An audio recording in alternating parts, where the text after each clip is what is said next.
Tu peux commencer. Maggie, tu peux commencer. Là, on venait juste de t'introduire, de te présenter. Merci. Ok, merci beaucoup. Encore une fois, bonjour et excellente journée à tout le monde.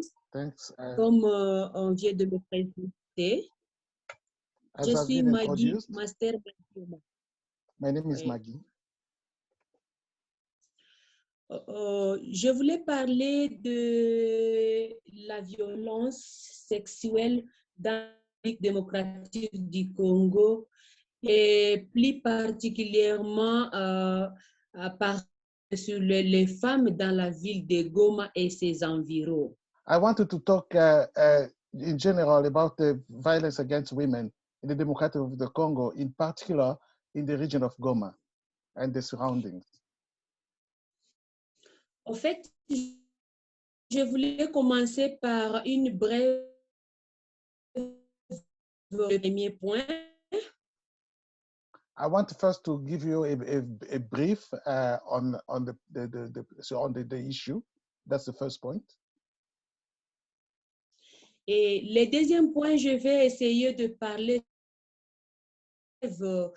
présentation sur le conflit dans la République démocratique du Congo et plus particulièrement dans la province du Nord Kivu, qui a son impact dans la ville.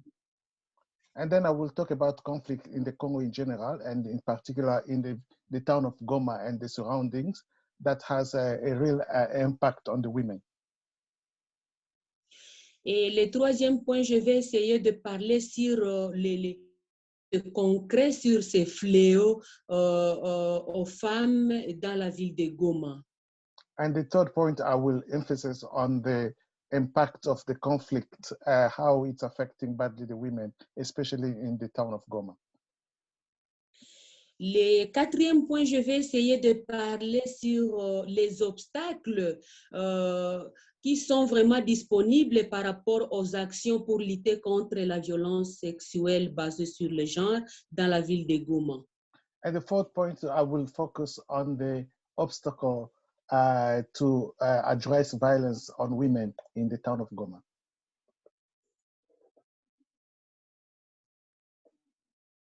Alternatives par rapport à ces fléaux pour parvenir à combattre les fléaux. Quelques alternatives et recommandations. And then I will finish with a few recommendations. Par rapport au premier point, je peux commencer par là. J'ai dit que la violence sexuelle dans la province du Nord Kivu et plus particulièrement dans la ville de Goma, ça devient une réalité quotidienne. I want to say that the violence in the eastern Congo and in particular in the region of Goma, it's something that it's happening every day. Et ça devient quotidienne parce que ça commence à être exercé à l'échelle communautaire et dans toute la province et tout le ménage individu touche les jeunes filles. And all the population is affected in that region, and especially women and young girls. Mais nous ne cesserons pas de dire que face à cette ampleur, il y a une gravité des crimes et les actions lentes pour prévenir et réprimander, ça devient au quotidien. Donc, les actions sont vraiment lentes à réprimander, à prévenir. Ça devient nous les réalités au quotidien que nous vivons avec ça. And actions to address violence in Eastern Congo are very slow, and it's a real issue. It's problematic in the region. Mais nous sommes désolés, nous les femmes combattantes, des autres femmes vulnérables, parce que ça touche sur la richesse de la République et ça touche sur le développement harmonieux dans la République démocratique du Congo. As advocacy women, we are also quite challenged because it's affecting all the sectors of the life of the community, the environment, economically, and it's a real issue. Et c'est depuis des décennies et plus de 30 ans que le viol est devenu une arme généralisée et peu à peu admise dans la communauté dans la ville de Goma. And that this issue is since the last few decades, is about 30 years, women have been subjected to violence, and it has become normalized in the community. Je voulais terminer ce point en disant que les victimes de crimes sexuels, surtout les femmes et les jeunes filles, obtiennent rarement de justice et jamais de réparation. I want to finish this first point to say that victims of rape usually don't have really access to justice. It's very limited, and also they do not really have access to reparation. À ce qui concerne le deuxième point que je voulais essayer de parler sur, je voulais retourner sur le conflit, le début du conflit dans la République démocratique du Congo. That leads to the second point about the conflict in the Democratic of the Congo. Le retour du conflit qui devient actuellement dans la République démocratique du Congo tire ses sources sur le génocide de 1994 au Rwanda et la guerre à laquelle les pays voisins se sont vraiment commencés. C'est cette polémique qui a créé le début de la violence sexuelle que la femme est victime jusqu'aujourd'hui. Conflict in Congo started in 1994 after the genocide in Rwanda, and this has brought war into Congo, and women have been since victims of massive rape in Eastern Congo. Et ça continuait à tel point que le deuxième conflit éclata entre les 1998 et 2003 lorsque le président Kabila rompit ses alliances avec ses anciens alliés. And the war escalated in 1998 when former President Kabila broke the accord with the Rwanda, and war started at that time until 2003. Ça devient maintenant compliqué car on commence à vraiment de répercussions sur la vie des jeunes générations. And this has had a huge impact on new generations, children who were born from that time up to now. They have been living in the context of war. Là, je vais pas par rapport aux causes de la violence sexuelle. Les conflits ethniques suite aux intérêts, les conflits socio-économiques sont à la base des insécurités récurrentes dans toute l'étendue de la province, dont la femme congolaise, dont la femme de la province du Nord Kivu commence à subir de la peine énorme. The cause of the conflict, and it's mainly socio-economic, and this is how it's because of that that women have been suffering a lot throughout the country. Et par rapport à ces conflits d'intérêts à travers les différents groupes rebelles, se livrent pour contrôler les territoires et des richesses naturelles. So there have been a lot of armed groups in the region who have been trying to control natural resources. It's really because of the economic reason that there is war in that part of the country, and women have been victims of it.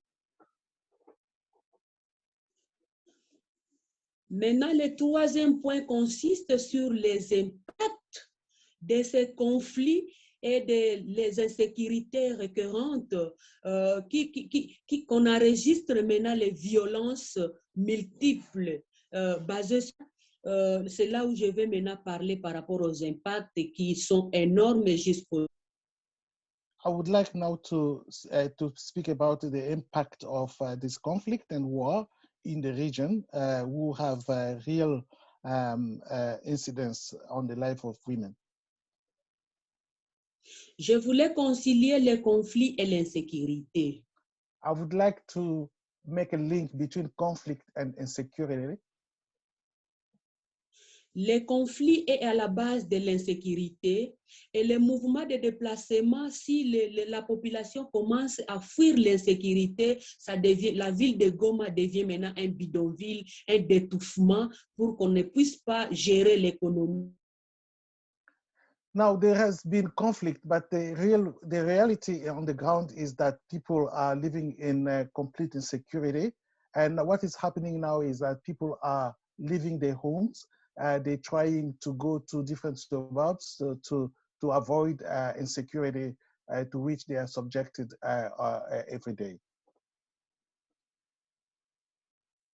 Maintenant, ces déplacements massifs des populations, parfois ce sont les maris qui sont tués et les femmes, nous enregistrons pas mal de femmes veuves suite à l'insécurité et ces femmes veuves sont violées devant leur mari. Devant qu'on puisse tuer les maris, on viole sa femme. And what is happening when people are displacing massively, men are first of all targeted.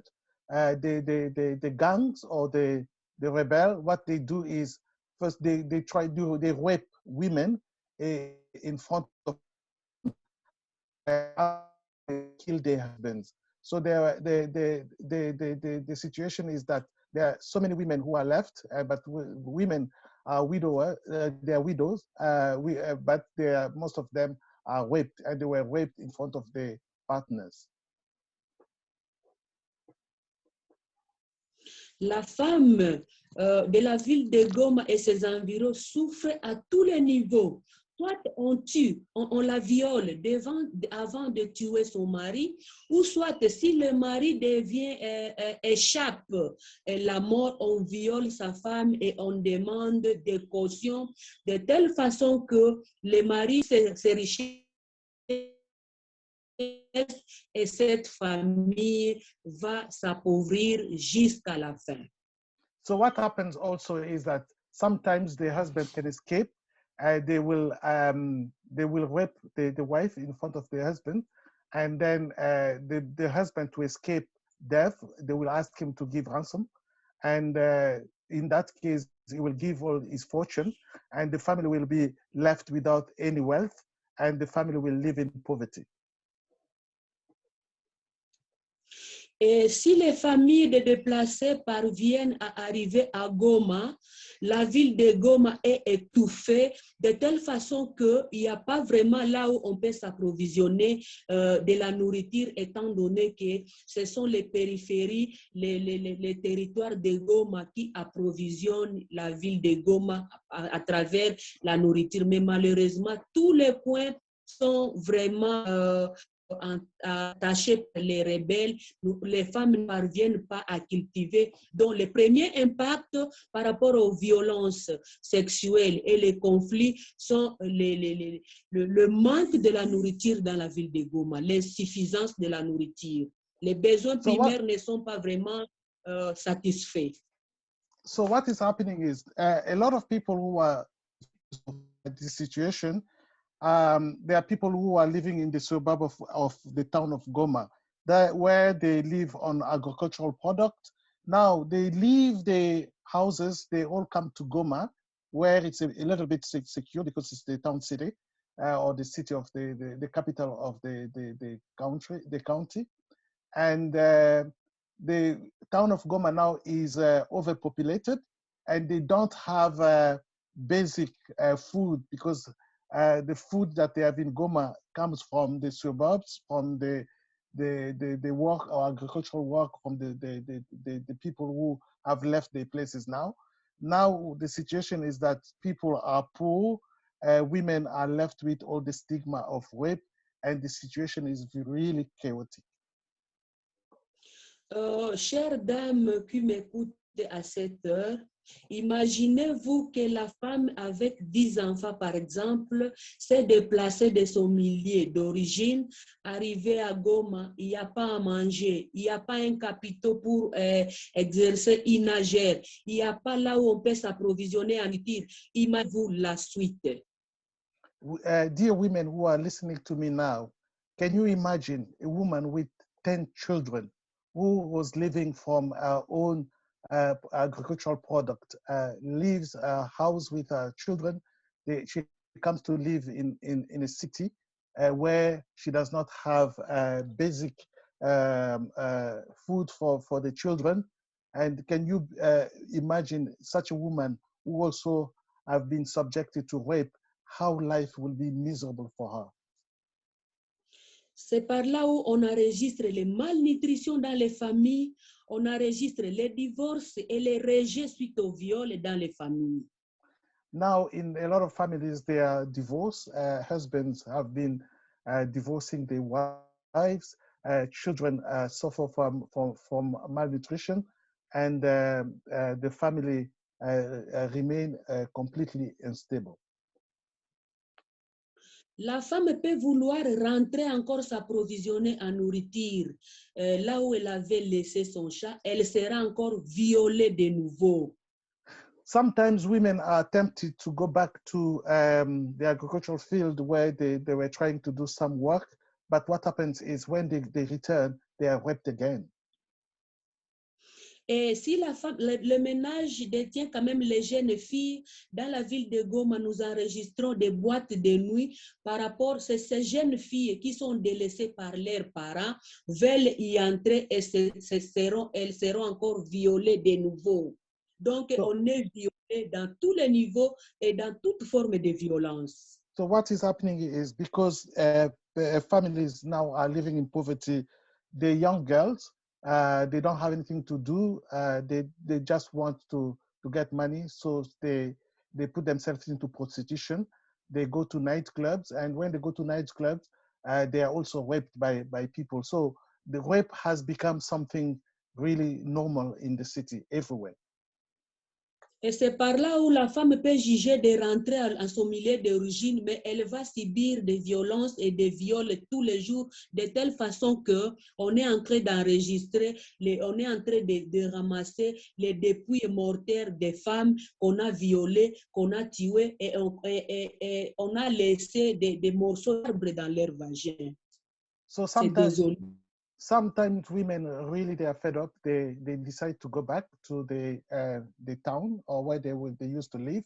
But what happened? What we have recorded that some of the women are not only raped, but they're also killed. Sometimes we see pieces of trees or trunks into the female. Je vais vous envoyer les détails dans ma présentation et les images dont on a ramassé les dépouilles mortelles des femmes qui sont tuées dans les montagnes, dans les pâturages, étant donné que les riches, les autorités s'approprient des espaces là où les femmes peuvent cultiver. Et si les femmes veulent chercher loin les espaces pour cultiver, elles sont violées encore plusieurs fois. So sometimes the authorities, those people who are rich, who are wealthy, they try to occupy lands that were owned by these women who left their places of habitual residency. So for them to survive, they would have to go very far where they can have access to free land where they can cultivate. But these are places that are really dangerous. Later on, I will share with you pictures of women, how they have been killed and maltreated atrociously. Yeah. J'ai des obstacles. J'ai quelques obstacles que je vais parler rapidement. Je sais que je viens d'épuiser tout le temps, mais le premier obstacle est la charge de la preuve. Le deuxième obstacle, c'est la justice très coûteuse. Some obstacles that I want to raise here. The first one, tu as dit le premier, c'est quoi? C'est la charge de la preuve. On ne parvient pas à trouver les preuves. Les bourreaux ne sont pas connus. Yeah, the first obstacle is the criminals, the gangs, they are not known, so there is no evidence. And the second one la justice est très coûteuse.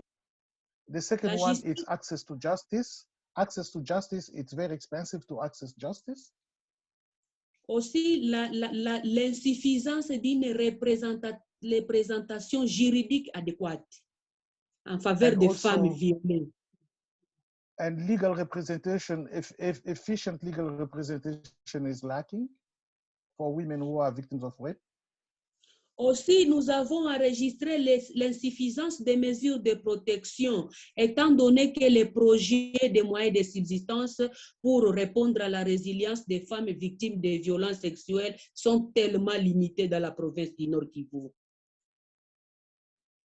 And protective measures are very limited, especially for women who have been victims in terms of their subsistence and also how they can develop themselves.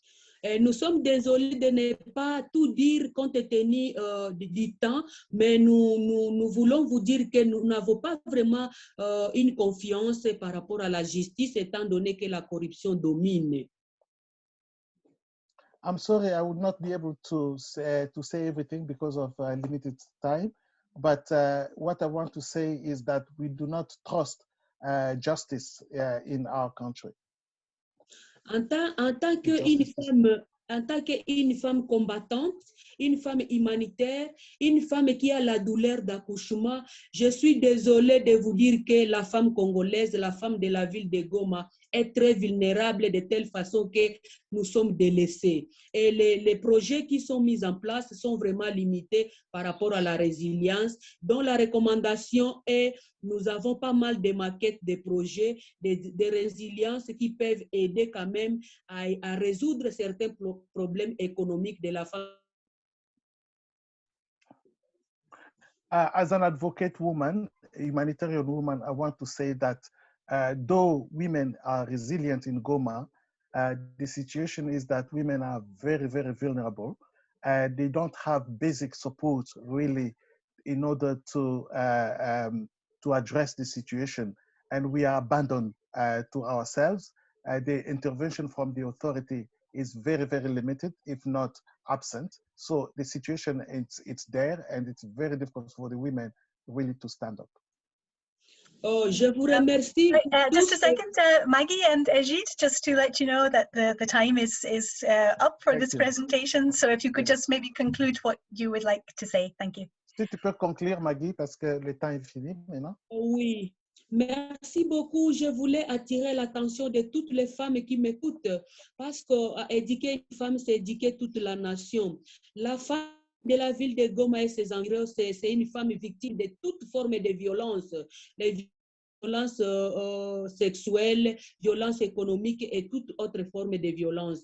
Je vous prie, chères dames, que je vous aime beaucoup. Je serai flexible étant donné que j'avais étudié pour parvenir à répondre aux exigences des femmes victimes de violences sexuelles. Je serai flexible pour aider les femmes de la ville de Goma et ses environs, y compris d'autres femmes, pour que la femme puisse retrouver quand même sa dignité et la paix dans la République démocratique du Congo, plus particulièrement dans la ville de Goma et ses environs. Je dis et je vous remercie. I would like to thank you, all of you, for listening to me today. I would like to say that women in the Democratic Republic of Congo, they don't have dignity. They are victims all the time of rape, and we are trying our best really to support them. And your support as the international community is always welcome because the work for the women in Goma is huge. Thank you. Thank you, Ejid, and thank you very much, Maggie. I'm sorry I had to stop because I'm sure we would all want to hear more, and hopefully you can come back when we have some questions at the end.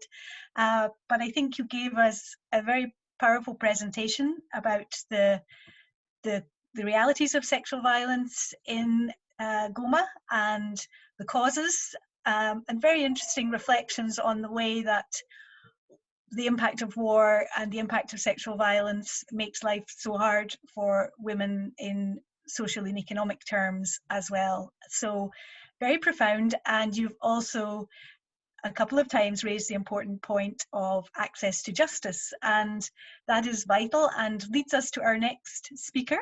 So I'm very pleased to be able to introduce Jane Ghetto. Jane is a Goodwill ambassador, in charge of and Director of Legal Affairs with the United Nations Economic and Social Council. She's an advocate in the High Court of Kenya and has a legal firm. She also serves as director with an NGO called AkiDwA, a legal entity offering free legal services for people who are destitute. She also is the chair of the Senga Welfare Group and of Wezesha in Kenya.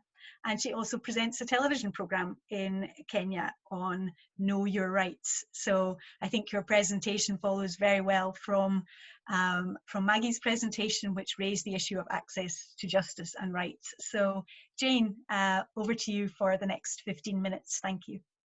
Okay, thank you so much. I want to thank the organizers of the forum for giving me this chance to talk about the legal rights of a sexual violated victim in our nation. And I'll start from the basic of what sexual offenses are. A sexual offense, as we all know, is when one's physical body is interfered with in an inappropriate way by another person. That is when a person deliberately touches any part of your body, including by that person touching your private parts or having sexual intercourse with a person without consent. We all know that in our nation that Sexual Offences Act is gender neutral, meaning that the females and the males can make complaints about being violated on sexual issues. In our country, Kenya, sexual offenses remains a very major challenge. We all know that it is a breach of human rights, and it is also a very serious public health problem. It has a profound impact on the physical, social, and mental health on the victim. Immediately they are assaulted, and even in the later years. In Kenya, the most vulnerable groups are the women and the girls, although men are also victims of sexual violence. And this has brought a lot of injustice to such victims, because sometimes death occurs, there are various injuries, there are gynecological problems, pregnancies, infections of HIV, people suffer from mental distress, there's fear, shame, and anxiety. In our nation, Kenya,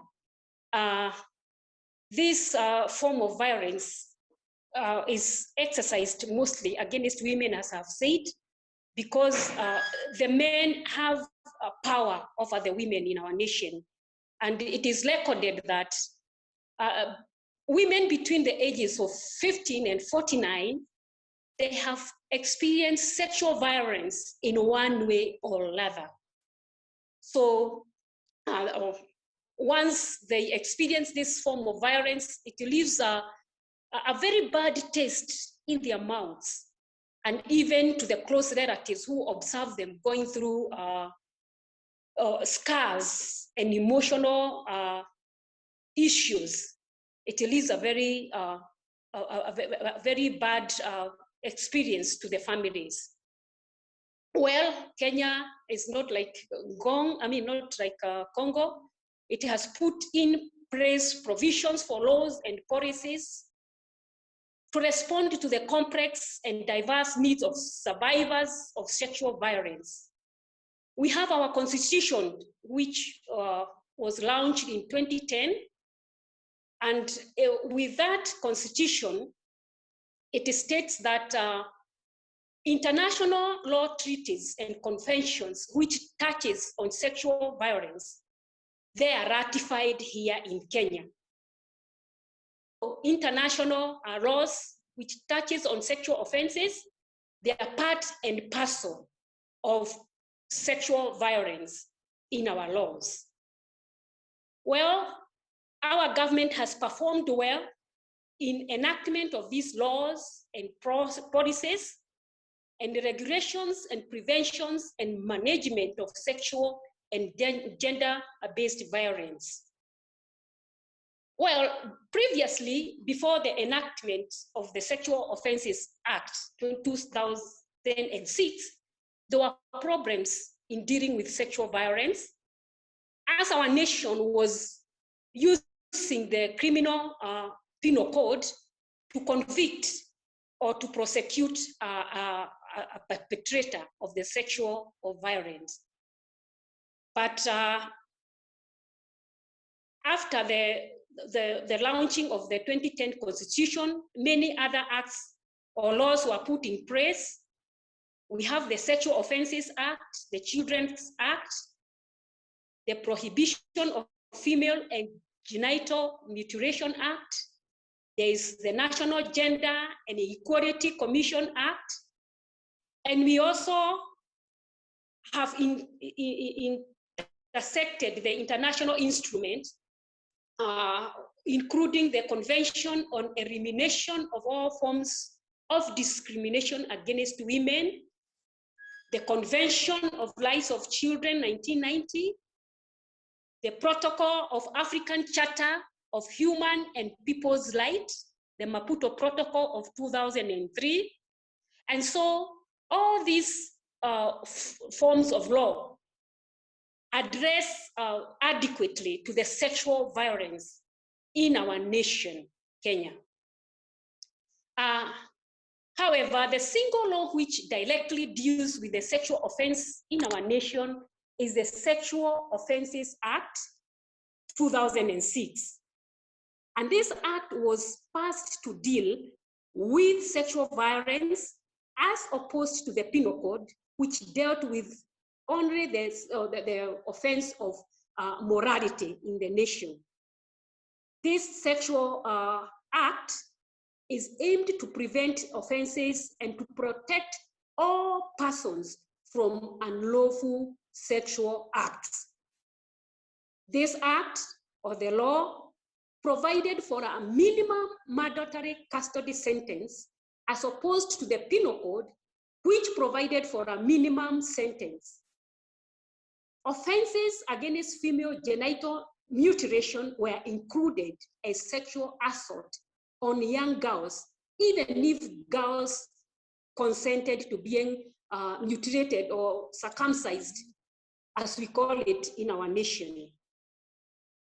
This act was the first gender-related act to be passed in our parliament, and it redefined sexual violence or sexual offenses like pedophiles, aggravated rape, male-to-male rape, statutory rape, sexual harassment offenses, child trafficking, sexual offenses by persons in authority, deliberate infection of HIV/AIDS, gang rape, drug rape, and it also considered the age at which one can consent to sex.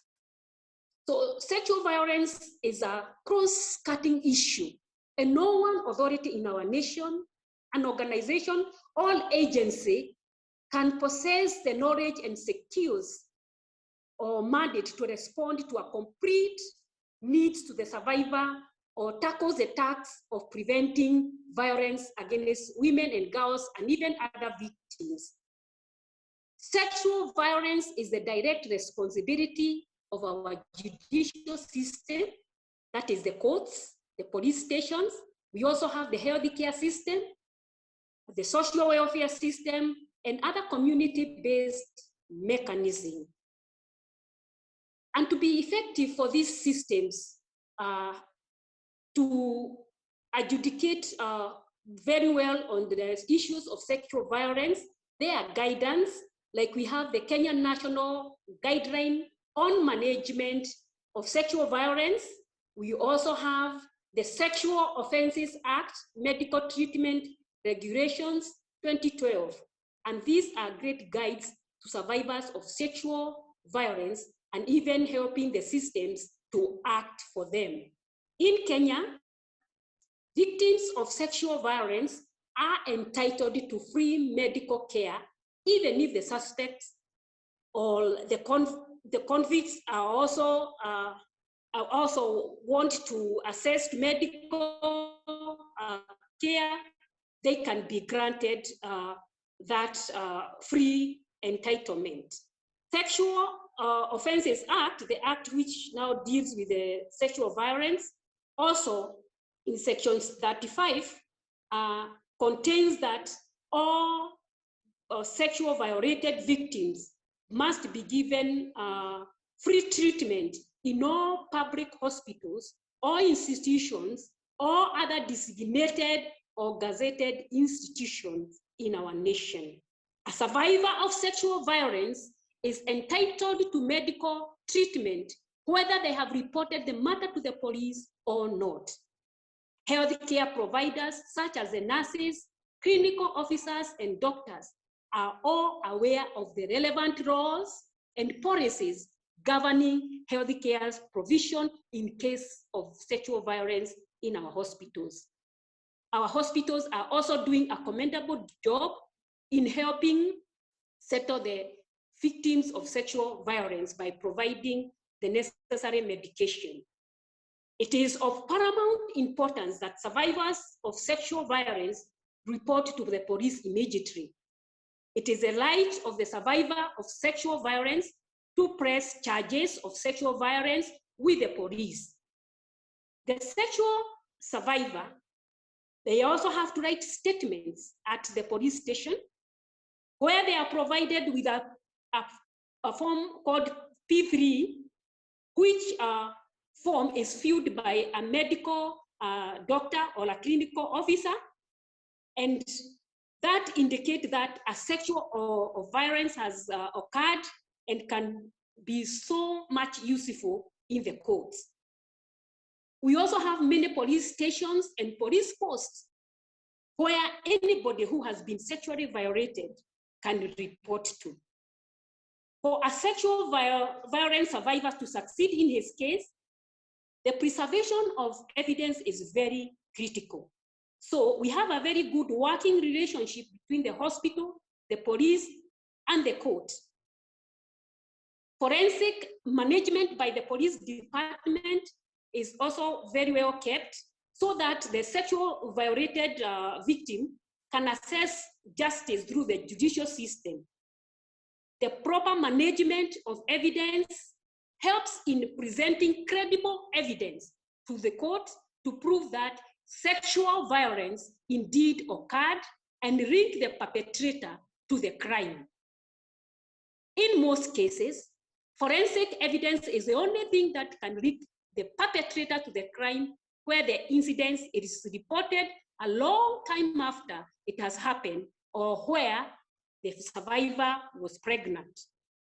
It is the police who collect the physical evidence from the survivor. They visit the scene of crime and try to secure it from every interference. The police also protect exhibits. They collect and handle specimens and protect them from weather and contamination. Survivors of sexual violence are supposed to get free legal services.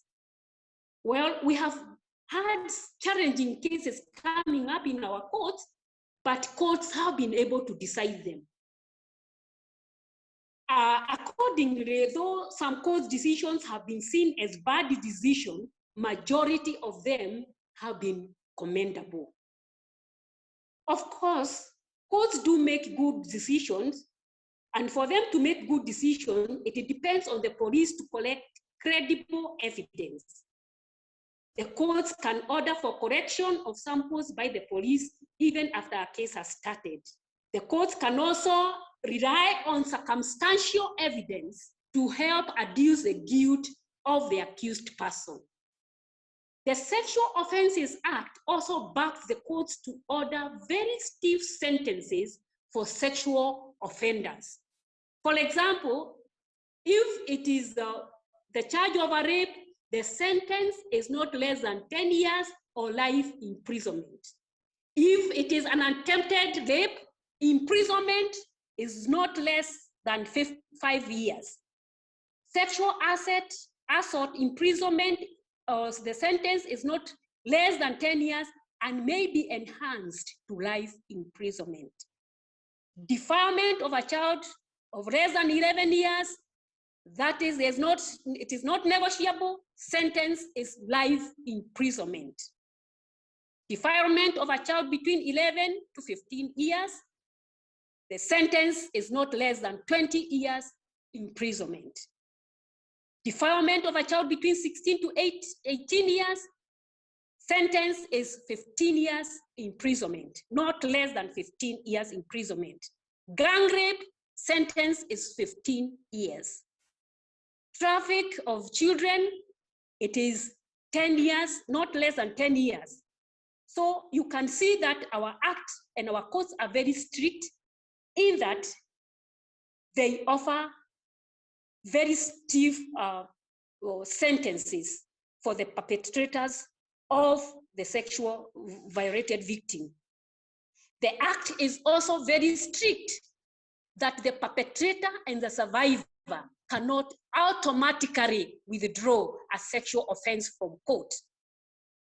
Proceedings in court are done in camera and witnesses are protected. The media is also restricted on publishing the identity of the victim. Also, the Constitution of Kenya protects the perpetrators of sexual offenses. Well, sexual perpetrators can be falsely accused, like we have seen in the recent past, and people have had to spend a number of years for things they have not done. So the Constitution protects the perpetrators also.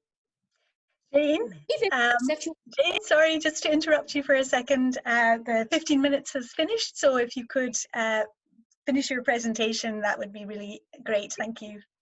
Sexual violence, the survivor gets justice. He needs assistance to cope with the harmful consequences that come with the nature of the violence.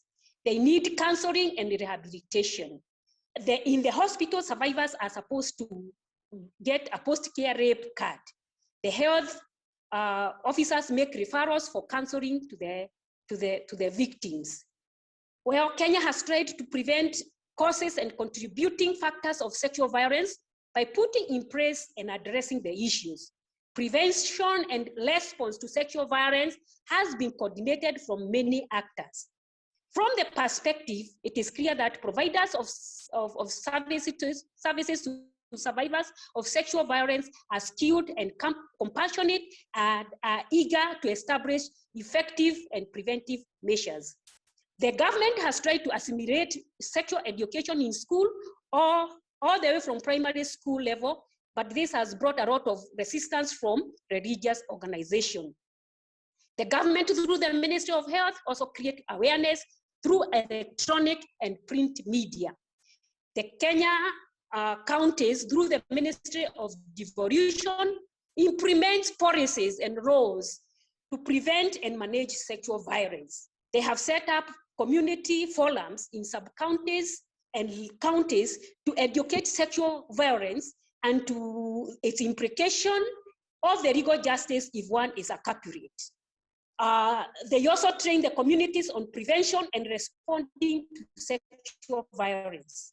They conduct community sensitization and awareness of sexual violence and initial mentorship programs for children and adolescents.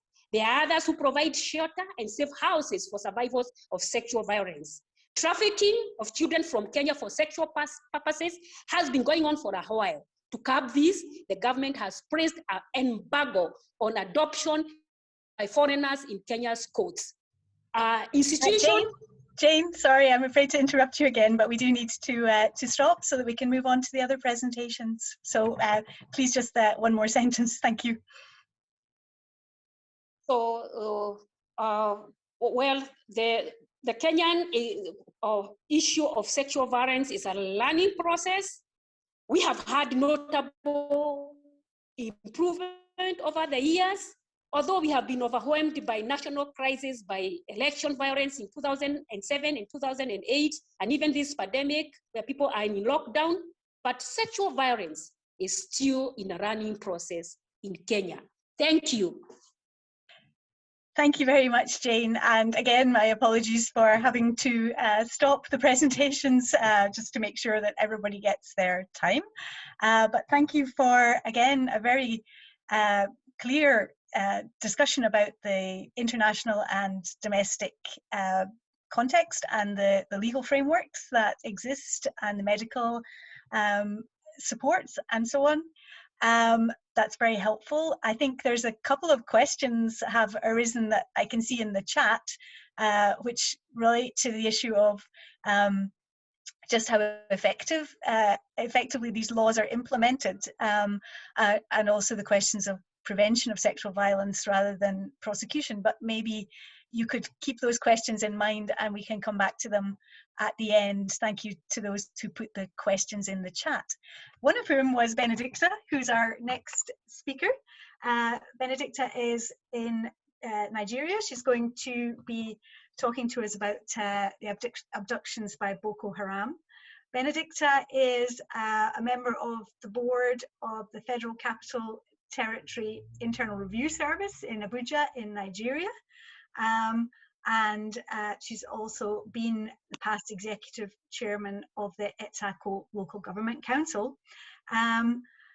She had spent, before going back to Nigeria, she lived and worked in Ireland, where she won the Vodafone Person of the Year Award in 2010 for her work in development education with Plan Ireland, the international development organisation working on the quality of life for children in developing countries. So we're delighted that Benedicta is with us this afternoon, and we're going to hear about her tell us about the abduction of women and girls by Boko Haram.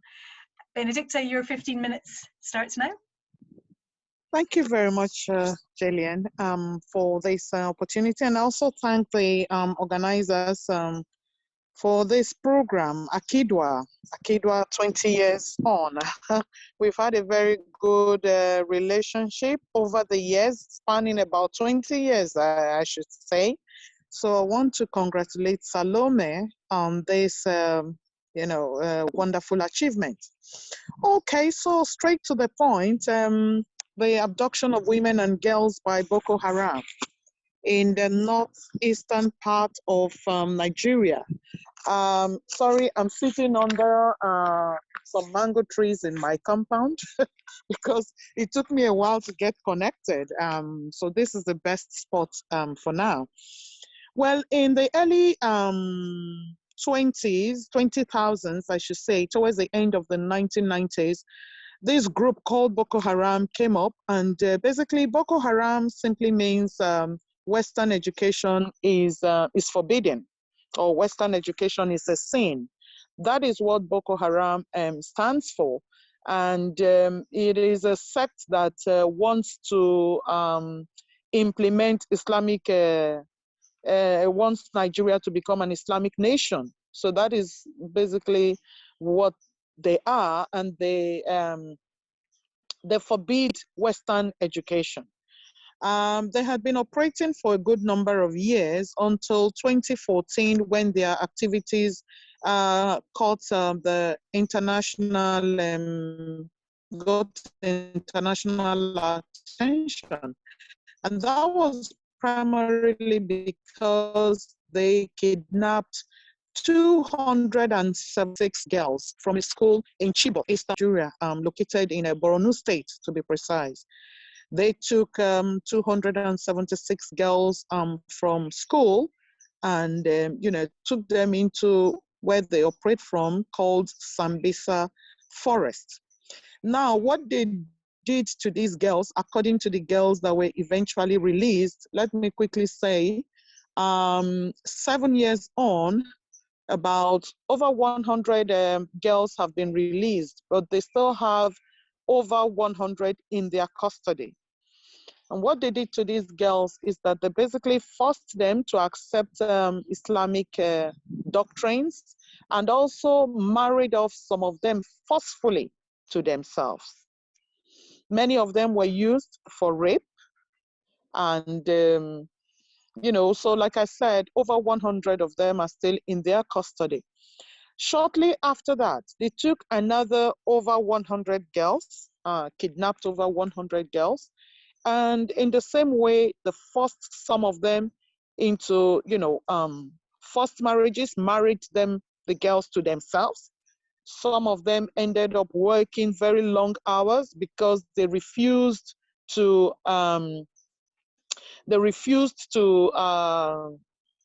fall in line with the doctrine of Islam.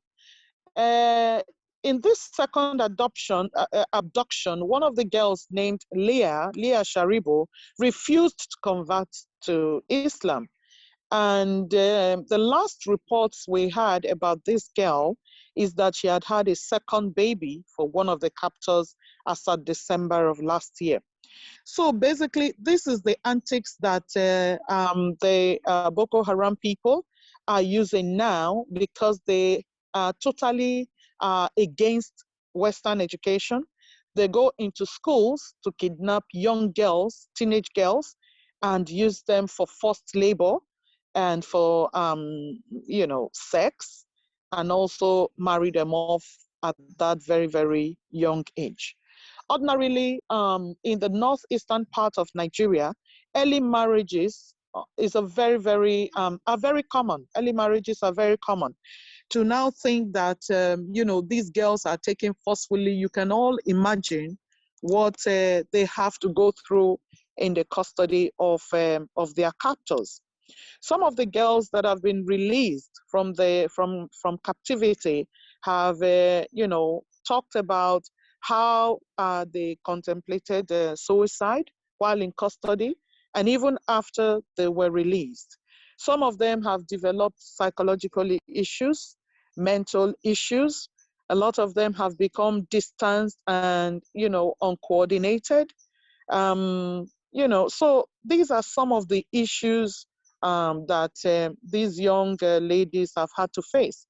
On the part of the community and, of course, the government, it remains to be seen what the Nigerian government is doing to make sure that the lives of women and young girls are actually secured in the Northeast, because we have regular daily reports of Nigerian military personnel or security agents that have been killed by this same Boko Haram sect. They have sophisticated weapons that they are operating with.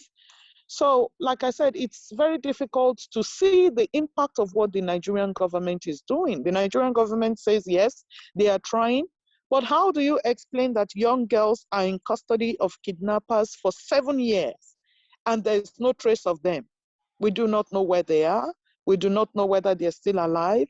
Just yesterday, the military broke into a community or a school where young ladies had been kidnapped, to rescue them, and 5 of them and a teacher were rescued, but one of the girls was killed in the process. So these bandits and Boko Haram people are beginning to even infiltrate, the southern part of the country. Women are very afraid to go to their farms now. I live in a rural community, and women in my community are very afraid to go to their farms now, because we have had cases of bandits abducting women, in their farms and raping them. Sometimes these women have been killed.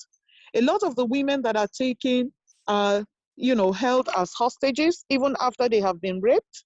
They are held as hostages for huge, huge sums of money. So it is a very frightening situation now, not just in the northeastern part of Nigeria, but across the country.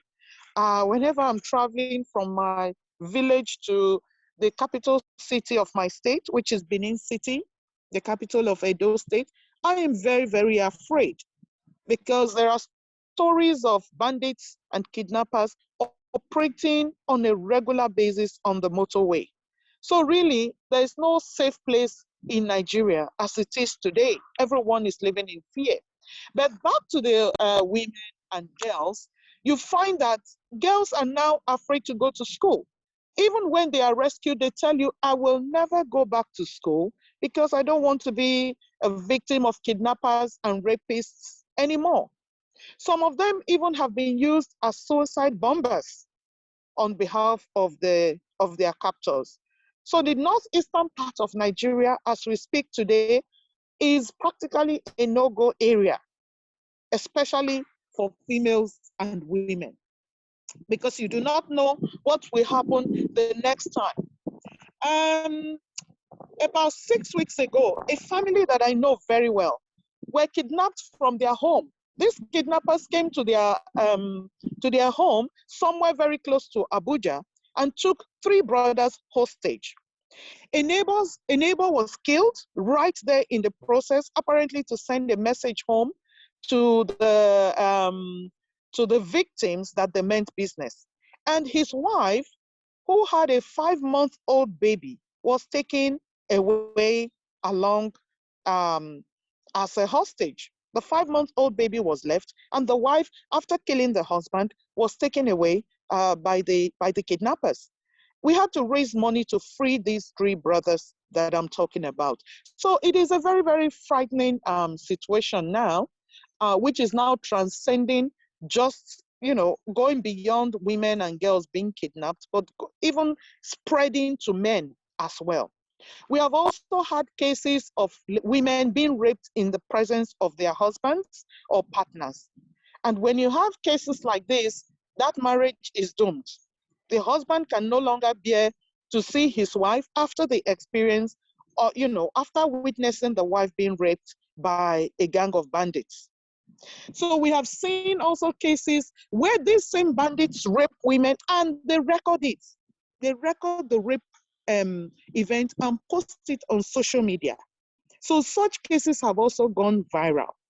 Tell me, what kind of life would such a woman with her face, on social media all over the place, what kind of a life would such a woman have after that experience? So these are some of the issues, we are having to deal with in the Nigerian situation. And I must tell you that it's a very pathetic situation. Everyone is living in fear. Women in the northeastern part of this country, for me, they are crying for justice. Families are crying for justice, where they have children in the custody of kidnappers for 7 years and even more, without knowing what is happening to these children or their families. So it is a real issue. It is a real issue for us in this part of the world, where girls can no longer go to school, where we have to deal with early pregnancies, we have to deal with early marriages. For myself, as a victim of an early marriage, I was 15. Not under this particular situation, I relive the issue and it still gives me goosebumps. But to think that people have to go through these in the hands of bandits and kidnappers, simply because these people are not interested in Western education, your guess is as good as mine. I see that I have, about 5 minutes left. And at this stage, I would like to leave it here and, save us some time so that people who have questions, can put out their questions, possibly for me to deal with. So let me use this opportunity to thank the organizers again. Thank you very much, Madam Moderator. You are doing very well with the time. And I hope the few points I have given you an insight into what Boko Haram is doing to women and girls in the northeastern part of Nigeria.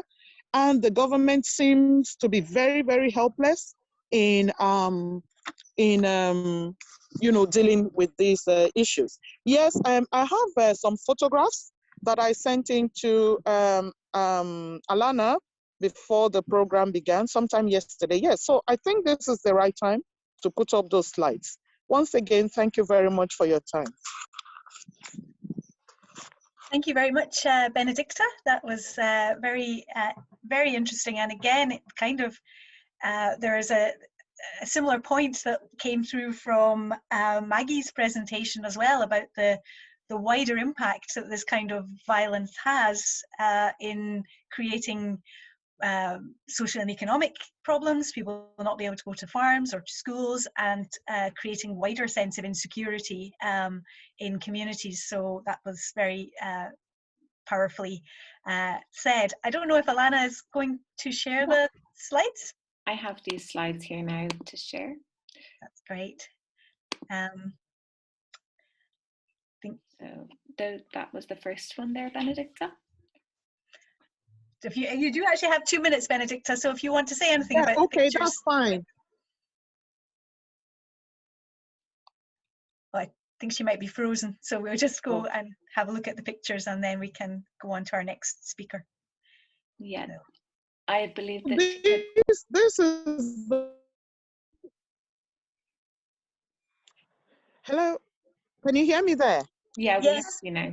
We lost you for a second. Okay, these were the first set of 276 girls that were taken from the school in Chibok. And this was a photo that their kidnappers circulated on the internet, showing that they were indoctrinating them into Islam. So if we can go, yeah, this is still the same photograph of the 276 girls. This one is a photograph of, this one is a photograph of Leah Sharipo, the girl who vehemently refused to convert to Islam and was forcefully married out to one of her captors that I said reports as of December 2020 indicated that she had had a second child for her captor. We do not know the state of her health, but this is one girl who refused to convert, to be forced to convert into Islam. She's a Christian. Yeah, can we go to the next slide, please?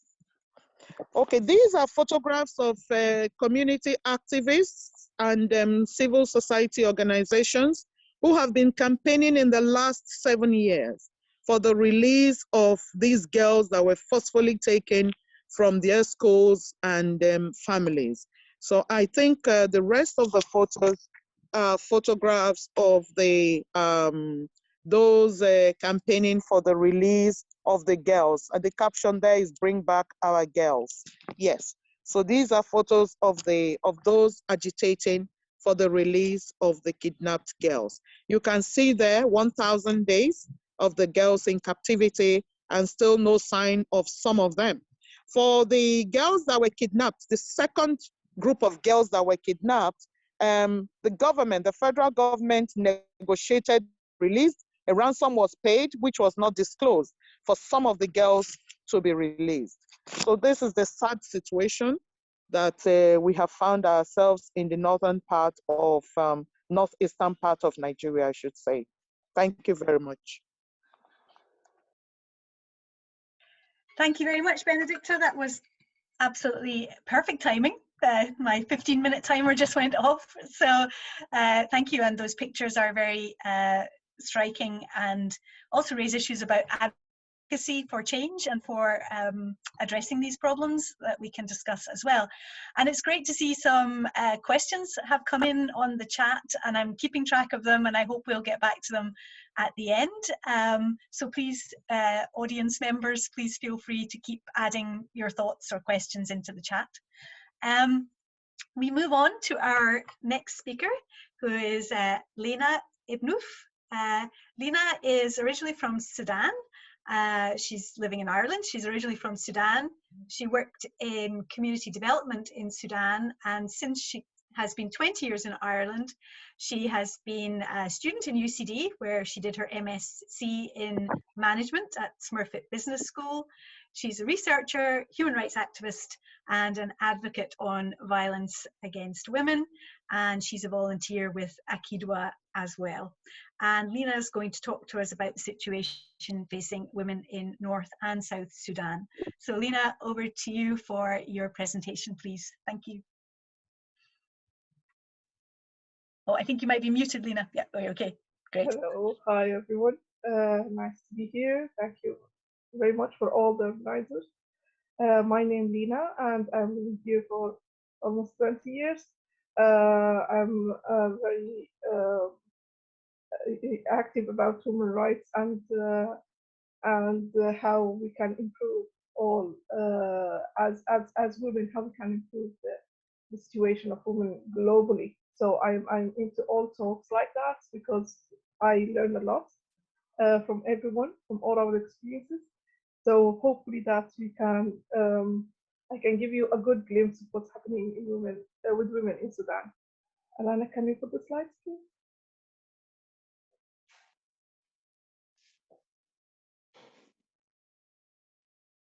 Yeah, those women in Sudan. Can you go next? That's Sudan. Once upon a time, it was a big full country, the one in red and white. But in 2011, South Sudan took dependency from the whole Sudan, and Darfur as well. It's going on the same steps, unfortunately. Can we go next? In 2011, Sudan divided into two, Republic of Sudan and Republic of South Sudan. But we as Sudanese, we don't see ourselves still as two nations. We feel ourselves, we are still one nation. And that was the conclusion of a long civil war that was committed from 1955 up to 1972, and again 1953 and until 2005. The population is North Sudan is 42 million and South Sudan is 11.6. This gap in population is mostly due to war. Approximately 2/3 of the population is women and children, because men are fighting for decades. Up to 3 million have been died in this conflict, just in the south, in the civil war between South Sudan and Sudan. So that resulted in 3 million people died and 4 million people have been displaced. And this toll is the highest since Second World War, sadly. Can you go next? That's a symbol of the Sudanese children, that they are fighting for the very basics, and their moms is fighting for the very basics, just water and good health. Can you go next? And the most thing that they are really suffering from is conflict-related sexual violence. That's mainly committed by the Sudanese army that was occupying for years the south and fighting for under many reasons. The ideology was completely different at the time.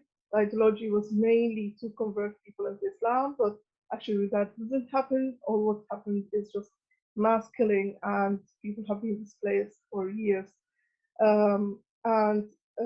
It has been recorded that the toll of sexual violence has been so high, and children, especially girls, as young as 4 years old, have been raped. And the most of this was mainly in abduction for the purpose of sexual slavery, rape, and gang rape. Other violations, including attempted rape and forced marriage, forced abortion as well. However, sexual violence it has been very, very hard to solve this problem due to many things, due to stigma, fear of dispersals, and lack of services, and the criminalization of same-sex conduct, likely inhibited reporting, because males have been raping males as well. So it is not only a female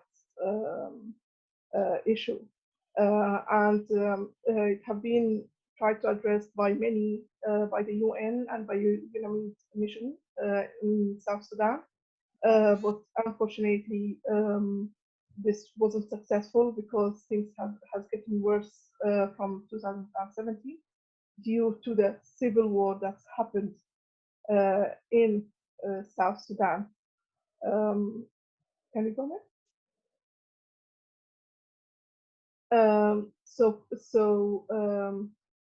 Regarding violence, sexual violence against women, it has been always used. Women and girls were used as a weapon of war. They have mass killing for their males in front of them, and rapes as well of these women and these girls in front of their own male family members. It have been reported that 73% of those were young, were smaller than 18 years of age. It's very traumatic, and as Victor was saying, that if something like that happened in a family in front of a male, that means a marriage has failed. So that's a suffering for the woman with the trauma, suffering for the girl with the trauma, and disruption of the family. And as well, one of the things that people were trying to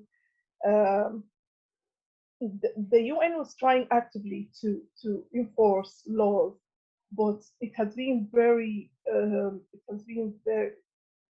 it wasn't as active as it's supposed to be. First, because of stigma, and because people are afraid from their own males, from girls and women are afraid from the males in their family to speak up and to report. There is one incident that's happened in 2018, where a group of army people who have raped many women, about 125 women and girls. Extended for many times in the age group of women was between 10 and 65. Because of this, because of what happened, there is 22 million South Sudan people who are living in South Sudan have left South Sudan completely, and 1.5 have been displaced inside the country. One of the things is as well that the underage pregnancy is very common, and the intimate partner violence, it's very common. It's not like it's the norm over there. Can you go next? That's a little example about it's about the hunger crisis in South Sudan, but this is as well showing the problems that the regions that have the problems, or the spots with the gray. That's the conflict zones, and people have been displaced in other areas. That's in orange or blue, or try to flee out of the country. Seeking asylum seekers in different countries as Chad and Middle Africa and Uganda and Kenya. Can you go next? Again, the violence have been erupted again in 2015 between two main gang members. I call them gangs. I don't even call them as they're fighting for good reasons. They are not soldiers at all. They were fighting against land capture and cattle raiding and abduction of women and children. Unfortunately, the death toll of that was more than 382,900 casualties, and 4.5 million have fled their homes.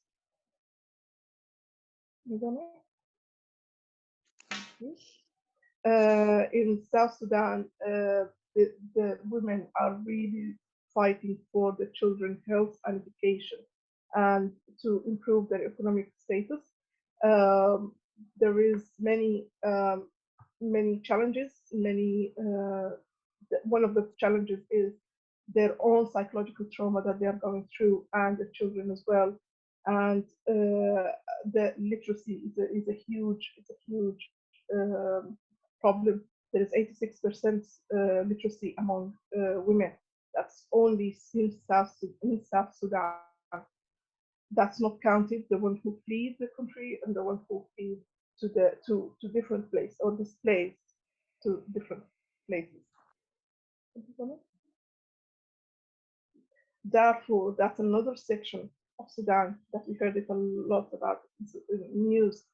That's Sudan, that's Darfur. The size of Darfur only is that's in beige. It's like the size of, it's a big region that's very rich and very unfortunate. People have been so um, so unlucky. They couldn't. They were fighting for their own reasons to get their own independence. But then the government again, it was a dictatorship for 30 years. They were fighting again against them. They, you know, and they were using a militias called Gingerweed. Can we go next? They were using a militias called Gingerweed, and rebels are militias, and they were bombing houses and villages, displacing thousands of people in a daily basis. That was a non-stop. That was both a toll, death toll, that was losing people of my country, and as well wrecking the economy of the whole country that's already poor. There is as well the sexual violence was the main thing I was saying in the clashes. They were used deliberately to weaken the other side.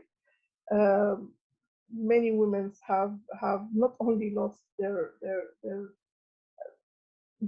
families and lost their places and their homes because they have to flee from they have lost as well this awful crime that have been committed to them. Can we go next? And mostly with the displaced people, they will go and live in camps, and these camps are not safe at all. Perpetrators and army forces will wait for them till the women go and get the food and water and wood, and they will rape them on the way. So it's completely not safe camps. The UN armed forces in 2007 criminalized sexual violence that could happen in military operations. However, this is just on paper. This is not in real life. On the other basis that it continues the brutality and the sexual violence among refugees, whether in Sudan or in outside the countries neighborby that like Chad and Middle Africa. Many rape incidents still happening. Nobody is listening. Locals are crying loud for that. But they are very poor. They are fighting for their very basic needs. As well, the UN tried to solve this problem, tried to tackle this problem by creating the resolution 1325 resolution, and this was just an empty promise. There is nothing in real that people can really benefit from. Can you get next? This is I'll take this one from the sexual crime to from sexual conflict, sexual. So sorry, just lost it. Here I'm talking about the economical part of it, a part of the problem as well, poverty and labor. Only 9 million. That's more than 9 million need humanitarian aid, and as the culture of the whole society, of the culture of all Sudan, that man is the one who's working more than women.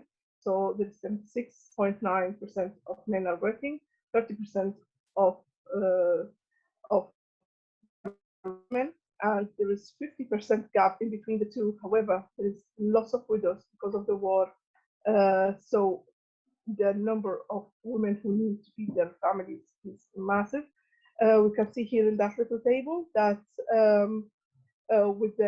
that's a rank of low human development. In Sudan, it's the maternal mortality, it's more in Sudan. The adolescent fertility, it's less. The seats in national parliament, it's more. strangely, the population with secondary education is less, with secondary education, mainly females, less than males, and the labor force is less as well, and the labor participation for females is less than males. So this is just showing that even though there is a high representatives of females in the parliaments, and there is high representative of high percentage of females having secondary education somehow high, we consider it as high, but still it's not effective in daily lives for normal people. Can you go next? Lena, the 15 minutes is up, so if you could bring your presentation to an end, that would be great. Thank you. So the main problem that Sudan is suffering from is literacy, drought, dictatorship, conflicts, and corruption. Can you go next? And with what's happening, all of that, a revolution came in 2018. It was mainly led by women, and because of that, women have suffered, and their suffering was the only motivation for change. And that was the first revolution that's happened in Sudan that's led by females. It's possibly that this revolution could have a Nobel Prize because of how peaceful it is in the recent history. Can we go next? And that's people are coming from the train all over the world, all over the country, trying to come and bring down the dictatorship of Omar al-Bashir, who they see as the cause of all this suffering. Can we go next? And that's the people in South Sudan as well going on a revolution against their own governments because they don't see as working. They were in the same timing, they were collaborating with North Sudan as well. Can we go next? And here's people can't get that we are now a two nations. People still can't get it into their head. And here now we got our first civil government, but the old regime is still controlling all the joints of the country. Still, we are suffering from high poverty. Things are getting really worse regarding women and girls all across the country, especially in the conflict zones. And one of the things that it's seen by the old regime is women who fight it to make us to step down. It's time to pay for what they did. So it's really an urgency for us as Sudanese and for everyone to look at these women and states of them because it's getting completely out of control. It's very unsafe. It can explode any minute, unfortunately. Can you go next? This region is very wealthy. I'm very rich. Just we need more attention from the people. We need the governments and political will to improve the people and the status of women and girls in Sudan. Thank you so much. Thank you very much, Lena. That was another absolutely fascinating and very informative presentation, and very clear about the way sexual violence has been used as a weapon of war in North and South Sudan, bringing up important issues around the stigma that attaches to that violence, but reminding us as well about the agency that women in Sudan have shown, especially in the recent political upheavals, and maybe that gives hope for legal and political change that can help to vindicate women's rights. So thank you very much for that really interesting presentation. Thank you very much. No problem. You stay on there for questions at the end. Thank you so much. We are to move on to a presentation from Lama Ode, but we're not entirely sure if we have contact with Lama in Ramallah in Palestine. Lama, are you with us? I think we're having difficulty with the connection to Lama. So since we haven't heard from her yet, we'll hope she comes in at the end, which means we'll move to the presentation by Salome Mbugwa. Salome, are you ready? You're being called on earlier than you expected. Salome Yes. You're there, great. So Salome is a commissioner for Irish Human Rights and Equality. She is a researcher, gender equality activist, and human rights advocate. She's one of the people who founded AkiDwA and is very also involved in Wezesha. And she has been the chairperson of the working group on the third National Action Plan for Women, Peace and Security in Ireland. And she has recently completed her doctorate and is now Dr. Salome Mbugwa, and she is going to tell us something about the research she conducted, which was about women in peace building in Goma in the Democratic Republic of Congo, and connect that to the Women, Peace and Security agenda. So over to you, Salome. You have 15 minutes. Thank you so much, Gillian. Yeah, I'm conscious of time. We would also like to give people more time to ask questions. And before Alana put on my presentation of 5 slides, I just actually wanted to give a reflection of conflict-related sexual violence, because it was one of my key areas of research, of my doctorate research, as Gillian has mentioned. Just to say that, you know, worldwide, the United Nations, you know, so governments from around the world have come together to look into this issue. So it's not an issue that is neglected of a conflict, you know, sexual violence during time of conflict. It's an issue that have been discussed and looked upon. And, you know, frameworks has been set up. We also have the CEDAW, general reference to the CEDAW area. And we also have the framework of Women and Security Resolution 1325, of which actually I'll talk more about and related to conflict-related sexual violence. As Julian mentioned, United June was proclaimed by the General Assembly in 2015 as a day to condemn and call for the end of conflict-related sexual violence, which include rape, sexual slavery, and forced prostitution, forced pregnancy, and forced sterilization. It is difficult indeed to ascertain the exact reference of conflict-related sexual violence. So we know there are so many women who have been affected by conflict-related sexual violence or sexual violence during conflict, but it's also very difficult to put those numbers out there.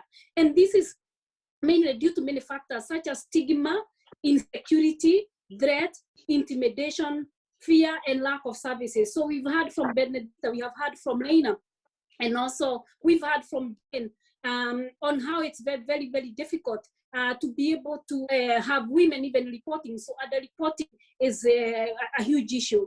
And indeed, the outbreak of COVID-19 has added more challenges with lockdown, curfew, quarantine, fear of contracting or transmitting the virus itself, mobility restriction, and limited access to services. We've heard, for example, in Kenya, how there are so many schoolgirls who have ended up pregnant in this time of COVID-19. And so it's very, very difficult to put up the numbers out there. But we know with COVID-19, the situation have even gotten more worse.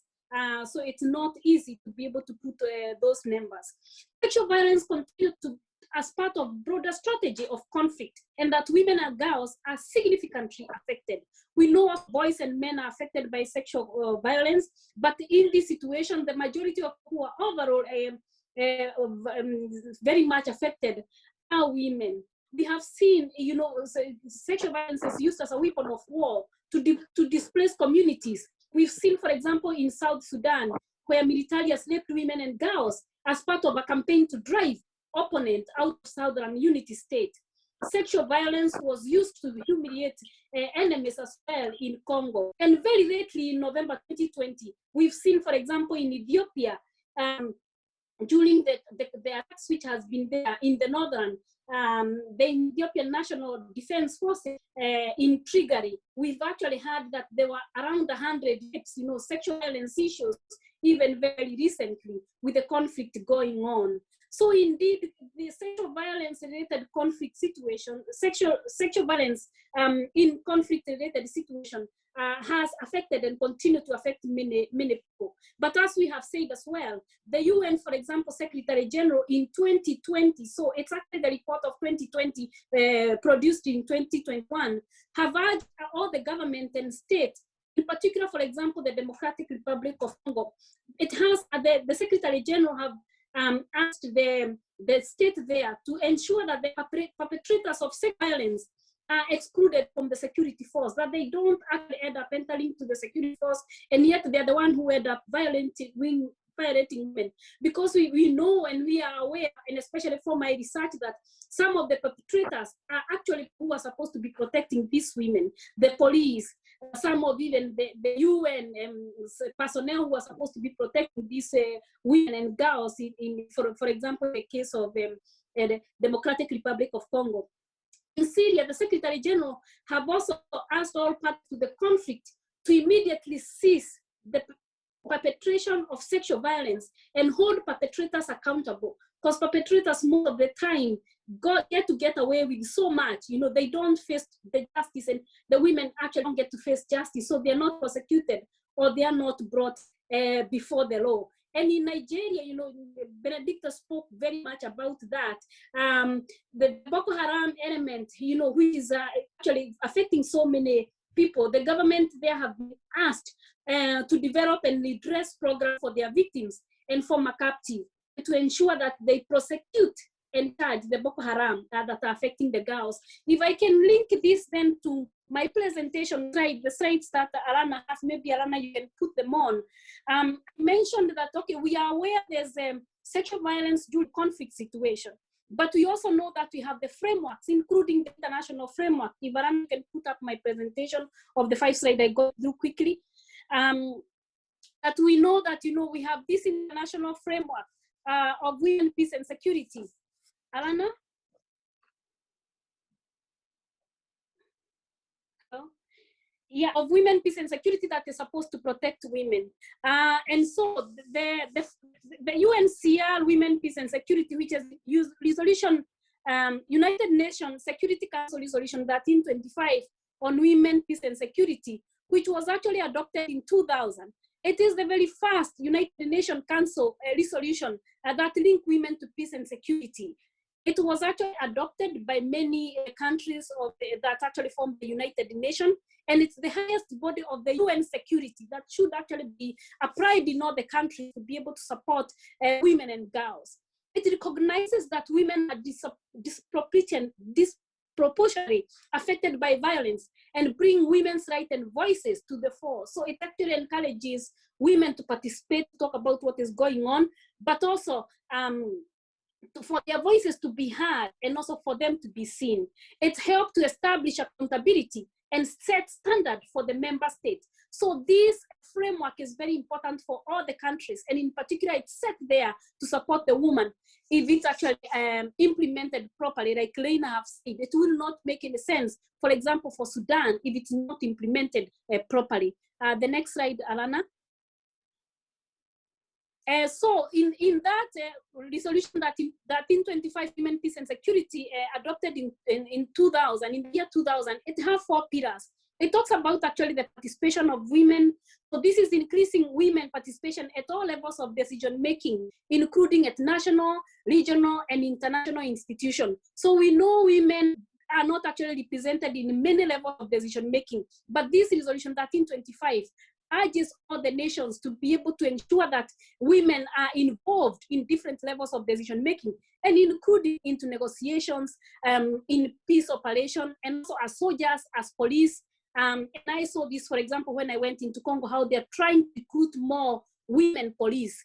The second pillar talk on the protection, and it's really the protection of women and girls from sexual and gender-based violence, including in emergency and humanitarian situations, such as in refugee camps. And this relates very well to what you're talking about of sexual violence during a conflict situation. The third pillar speaks about prevention and improving intervention strategies into the into the prevention of violence against women, and prosecuting also those who are responsible, so that if you prosecute them, they will make it very clear that violence and sexual violence will not be tolerated by anybody. The fourth, we talk about the relief and recovery, and this it's actually addressing the issues that women have experienced, trying to support them to actually recover from what they have gone through, even through their stigma and trauma that they have actually experienced during this time of conflict of what has happened with them. And it's taking into account the particular need of women and girls in the design of refugee camps and settlements. So it's not only of where actually women end up, it's not only of where women are, but of where they end up. And I know, for example, in Ireland, our third national action plan, we actually applied the relief and recovery into that national action plan, that women in Ireland who have come from torn countries can be supported from what they have experienced before if they come from armed conflict countries. The next slide, Alana, please.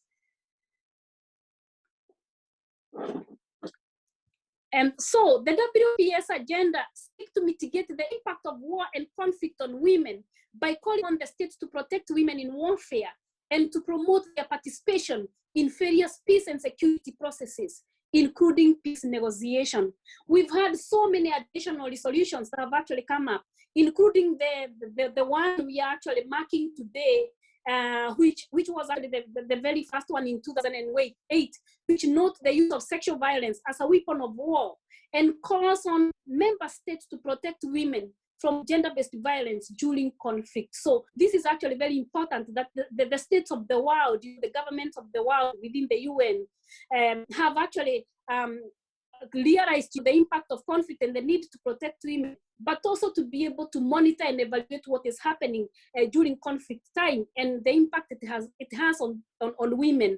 And in 2009, the resolution 1888 was also established, and they came up with special rapporteur on sexual violence in conflict. So this is actually to ensure that they continue to monitor on what is happening during conflict time and measuring issues of sexual violence, and coming up with also statistics and situation of each country and what is happening. And I did give you some of these figures when the Secretary General Antonio was actually giving the report for 2020. Then the 1960 resolution, which was actually adopted in 2010, strengthened 1820 by creating mandatory reporting mechanism for sexual violence in conflict. So I said earlier that there have been underreporting, on sexual violence during conflict because of fear, because of intimidation, and many things actually that goes on the ground. And also women, for example, women human rights defenders are very much threatened, even if they want to support or to help.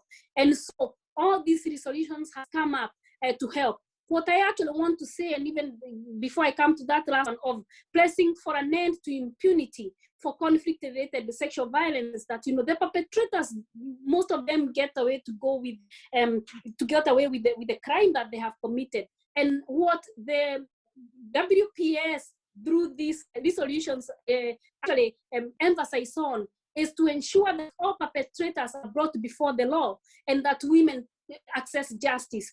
But like we have said, from Benedicta, from Jane, and from everybody, still women continue to be violated, and still so many people get away with the crimes that they have actually committed. And this was actually my observation and my learning through my doctoral research, that the still women and girls do not get justice for what has been done to them, or for crimes that have been performed. And women are left with many kind of, injuries, including sexual reproductive health issues and trauma that last forever. The next slide, Alana. So all the member states, we said that, the WPS was adopted in 2000, and all the member states were asked to adopt the, this WPS agenda. They were actually asked to develop a national action plan. So each country is supposed to come up with a national action plan on how they are going to ensure that they implement the 4 pillars I spoke about. So it's the participation, it's actually the protection, the relief to recovery, and the prevention. All those that they come up with key actions on what they are going to do to help women, to ensure that women are protected, women participate in women peace and in peace building and negotiations, in decision making, to ensure that women are involved in every way to be able to address the issues of violence against women, including sexual violence.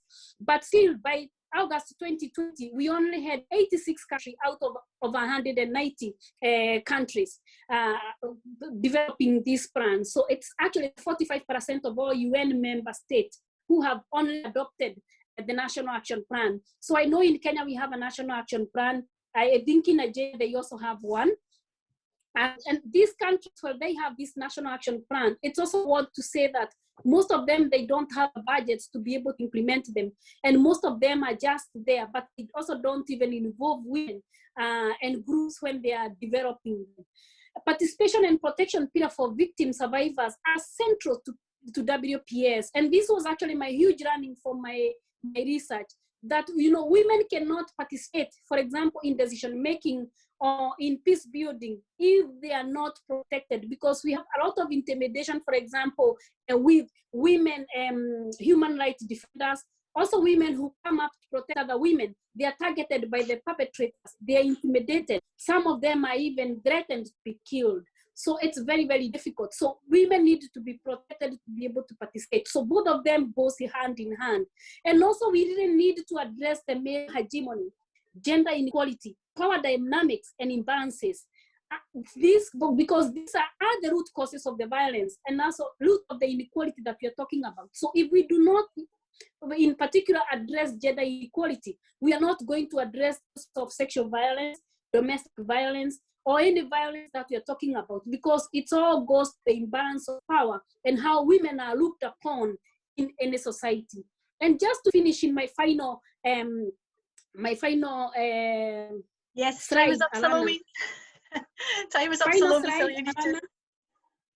Yes, so this is my very final one. So if we want to ensure that women and girls have safety and empowered, in every nation, we have to check what extent to which national laws protect women and girls, and also do they have their human rights. So we may have all these laws, and Jane spoke about them, for example, in Kenya, but are they effective? So these laws have to be effective, have actually to be reinforced, and women have also to ensure that these laws are followed, and everybody in the society. So we need to check in every country what laws they have and whether they are enforced and whether they are working. The level of women participation in justice and security sector. So we really need so many women to speak up, to be involved within those tables of decision making and the tables that make policies and decisions. So more women are needed, and this really have to be done. In my research, I recommended even using affirmative measures or positive measures to be able to support women. The existence of the national mechanism for control of arms and weapons. Where are we getting the guns? So we have to silence the guns. Who is selling the guns? All these actually have to be checked, because somebody is making profit out of this. And so we really have to look. And when this conflict happens, and there are so many guns and weapons, small weapons, arms going on, where are they coming from? Really, people have to be sincere, and that has to link with sustainable development goals on how we have to combat issues of inequality between nations and even outside nations globally. Percentage of women in economic recovery programs, how women are failing in economic situations, in employment, in income generating activities, to be able to liberate them from poverty and from all the circumstances that lead them to feel disempowered or to put them in situations of more conflict. And finally, the number of women involved in decision making and peace building. We know that, and from my research, it was very clear that we've actually not even gone to we are not anywhere near 0.5% or 0.25% to have equal numbers of women involved in peace building negotiations and all decision making tables. We still know over the world, worldwide, that we still have less women than men involved in different levels of decision making. And this is why we need different approach to come up, whether it's quota system, whether it's actually reservation of seats, or any way and mechanism that we can come up with to ensure that women are involved in different areas of decision making. Do this, we are still going to continue to sing the song of sexual violence during conflict, and even when it's not during time of sexual conflict. So I think that's all for my presentation. I think we could make a whole day presentation talking about this subject. But for me, it's to thank all of you who are here this afternoon to discuss with us about this issue, and actually to mark this day, because as we speak now, there are still so many women who are tied in the whole issue of sexual violence living in conflict. Thank you. Cool. Thank you very much, Salome. And yes, thank you for bringing in well, you very well, you brought together all the different presentations with your cross-referencing of them, but also putting this all in the wider context of the United Nations Women, Peace and Security Agenda and the National Action Plans, and how the parts of the agenda, the so-called pillars of the agenda, are so integral to each other that participation is not, participation can't be realized without protection against sexual violence, for example. So thank you so much. We're at the end of the presentations. Unfortunately, we haven't been able to contact Lama in Palestine, so we're just going to capture a few of the questions. I'm aware that we're close to the time limit here, and this may take us just past 2 o'clock, so I hope everyone on the call has a few minutes to spare and will stay with us maybe for 10 extra minutes.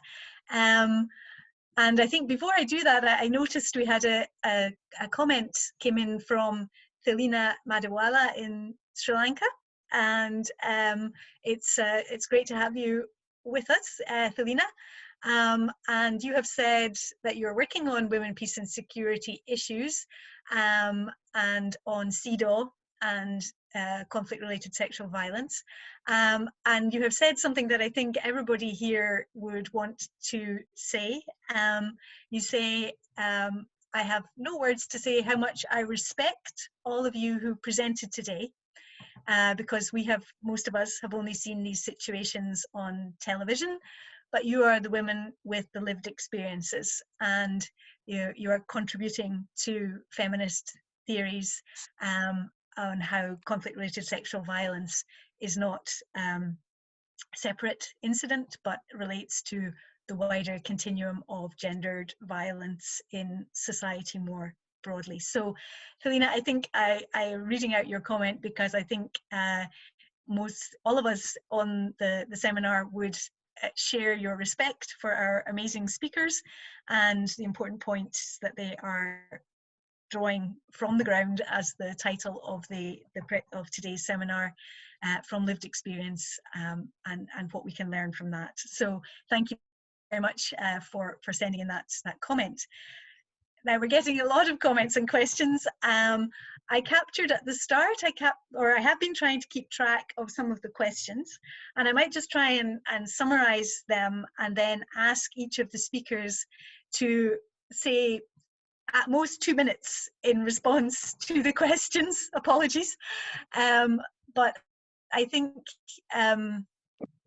I can tell you what the kind of questions are that we've received, and then on that basis you might want to choose each of the speakers, and that includes Ejid as our translator for Maggie.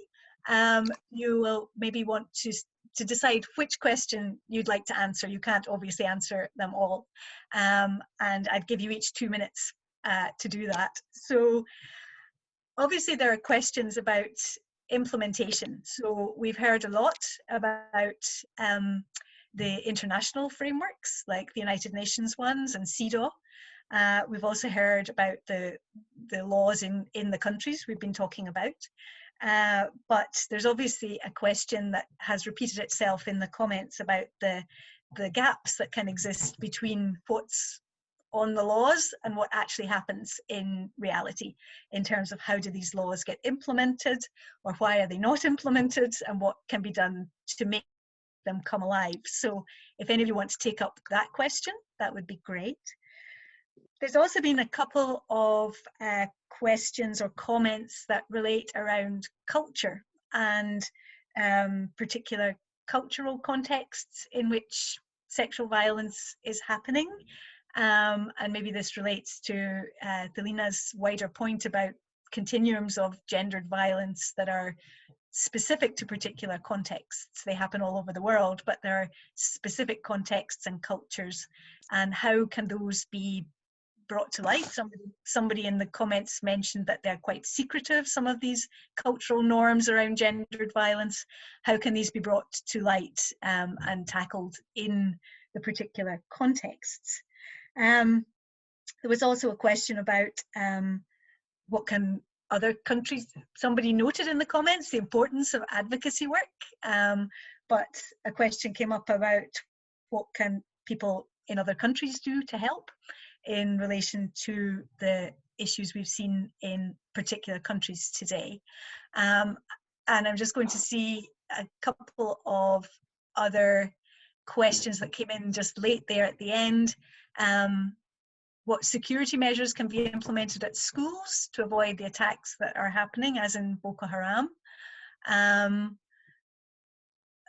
Yeah, the question of, despite the resolutions that are in place, as we've just been saying, maybe it's time to look for different solutions if they're not really producing the goods. If all these international resolutions are not really being implemented, what could we do that might be different? How to liaise with governments to bring in measures that can prevent this kind of violence. Questions about implementation, prevention, culture, and advocacy. Please don't try to answer them all. Each speaker should really just decide which one is relevant to them or of interest to them and give us a 2-minute answer. So I'll go first to Maggie and Ejid as her translator to choose one of those topics and say something about it over 2 minutes. Thank you. Maggie.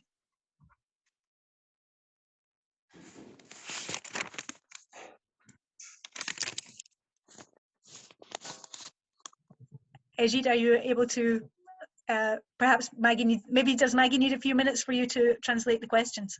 Ejid.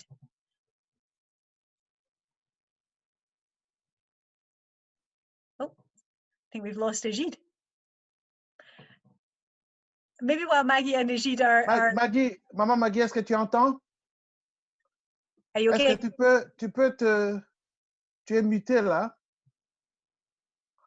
She's muted. Yeah, maybe we go with another person and then she can come later. Maybe you could have a chat with Maggie and decide. And in that case, we'll go to Jane, who was our second speaker. Jane, which of these questions would you like to address? Yes, thank you. I have seen a question asking what measures have been taken for the women to know their rights, their sexual rights. There was a question which I was asked, I should think so. And I can say that the measure for women to know their sexual right is only through education in our nation. We know that in our nation, most girls are discouraged from going to school in most communities, and they are married early. And this makes them ignorant of their rights as women, and they are misused and they don't know their sexual rights. Others are even mutilated in the very early ages when they are in adolescent. So there's a need for more sensitization and sexual education, which is regarded as a very sacred in most of the communities here in our country. There's also need for empowerment of women economically. Most women are not economically empowered, and they depend on men and they become their slaves. And so they are sexually violated and they will not even go to report about it because they would fear where they will get their their for the day. So as I've been also been asked a question about how effective has been the laws and the act in our nation. I can say that the laws have been effective partly because the perpetrators are fearful of the stiff minimum sentences as spelled in the act. And the act also provides that there's no negotiations about by the perpetrators and the survivors about the withdrawing of the case unless it is done by the Director of Public Prosecution. I would also say that though policies and implementations are at hand, the working of the same has been very poor because of the budget in the country, whereby we don't have many policemen, we don't have enough judicial officers and even medical officers to cater for sexual survivors. Legal and medical is also supposed to be free, but in most of the hospitals and clinics, the survivors have to cope with some fees, and some cannot even be able to raise the fee. Also, suspects are released on bail, and they are able to interfere with the cases. And so some of the cases also take so long. Some victims also compromise, and some parents of the minors, they take tokens. So most of the sexual violences are not prosecuted effectively. That's how I can answer to the question which had been asked. Thank you, Jane. Yes, that's great, and very helpful answers there about the barriers, the economic barriers, amongst others, to people accessing justice. So thank you for that. Maybe we'll go to Benedicta next. Benedicta, under the mango tree. Yeah. Thank you very much, Julian. Yes, I think I saw a question there, or as you mentioned, what security measures can be used to protect children in schools? That is one in relation to the kidnapping by Boko Haram. Well, the truth is this, in the last almost 10 years or thereabouts, or over 10 years that Boko Haram has been operating, I am yet to see any prosecution. There hasn't been any prosecution of any Boko Haram person that has been you see that one or two have been arrested, but before you know what is happening, they are either set free or, you know, because these are mostly Fulanis, as we've been told, and the president of our country is also a Fulani man. So we have heard theories of collusion. So really, when a perpetrator is not punished, how do you then deter others from becoming perpetrators?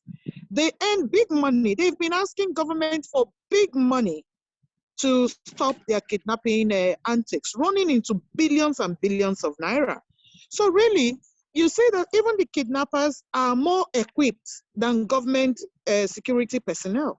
So really, it's very difficult to know the solution to proffer. Because at the end of the day, another thing is that there's a high level of poverty. In spite of the fact that Nigeria is an oil-rich country, there's still, you know, there's a high level of, there's a high percentage of people that still live below the poverty line. So with all these combined, you can't help but have people who are really, you know, who are determined to continue to perpetrate crime. And I quickly looked at the frameworks that Salome was talking about, the UN SCR 1325, which was adopted in the year 2000, is about 75 pages. And then I looked at the implementation of that same document in Nigeria. It's another 45 pages. But it's not been implemented. So that is the problem we have. There is no implementation. We have beautiful frameworks, at the national and international level, but there's no implementation. So all these things combined are actually encouraging the people to be unfortunate. So that is what I can say in respect of what security measures we can adopt to protect children in school. Unfortunately, I don't see any, because there's no punishment for the perpetrators that have been apprehended. Government personnel are very ill-equipped in, in comparison to the perpetrators. And then you also have a high level of poverty that is pushing and motivating these people to go into banditry. So that is what I can say in response to that question. Thank you. Thank you so much, Benedicta. It's a sobering reality. The way you have answered that question poses many questions for the authorities and others, absolutely. Lena, would you like to come in with your choice of question you'd like to answer? Yes, I would like to answer one of the questions that as well, it's with Benedict, it's about justice and how to implement justice. I think it's very important in these countries to implement justice, since the colonization, since the British left and the French left, they left us with infrastructure that was good at the time in the capital cities only, but we were limping all these years and depending on that. And they left us with no, like, they gave us fish, but they didn't give us the rods or taught us to make the rod. I think it's time for them to help us in that, in teaching us how to rule our countries, and not as a colonization. No, it's like it's as a way of paying back. I see it because they have benefited from all the minerals, all the labor, for years. So it's part of paying us back by enabling us and empowering locals to rule themselves. Firstly, by implementing a strong judicial system, and I think from that, every other every other system, the health system will rise up, the other systems will rise up, because there will be a prosecution and there will be consequences for any wrongdoing, including violence against women and rapes and massacres. So it's gonna continue, the wars in these countries, and the death toll is gonna continue unless the world in the first countries of the first world decide to implement, not by sending the UNAMID and UN missions. No, it's by empowering local people, bringing people over here, teaching them, enabling them, and send them back home to raise their own countries. Thank you very much, Lena, and I think that's a really good point to mention the impact of colonialism in shaping the conflicts and that we see today, and absolutely the importance of local empowerment in challenging these forms of violence. Salome, I'll come to you for your 2 minutes in response to the questions, and then we'll go back to Maggie and Ejid.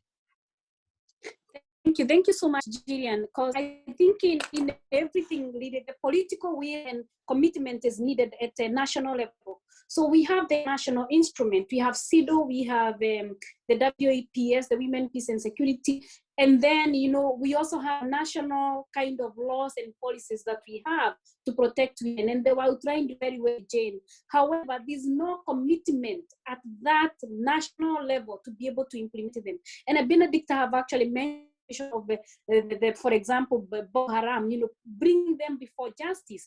So really, to strengthen prevention, we have to support and ensure that the criminal accountability of perpetrators are in place. So if we really want to stop this, and if we want to ensure that there's justice for the victims or for the survivors, we have to deal with the perpetrators, because it's also gives a very strong message out there on what happens. Also, the access to justice, and I think Lena mentioned about how it's difficult for women to get this access to justice in Sudan, because it's costly, but also about the other factors that we had earlier there. And then reforming the justice sector in general, because we have a lot of people bribing. We have actually had Benedicta talking about how people pay a huge ransom not appear before the court, or just to get away with the crime itself.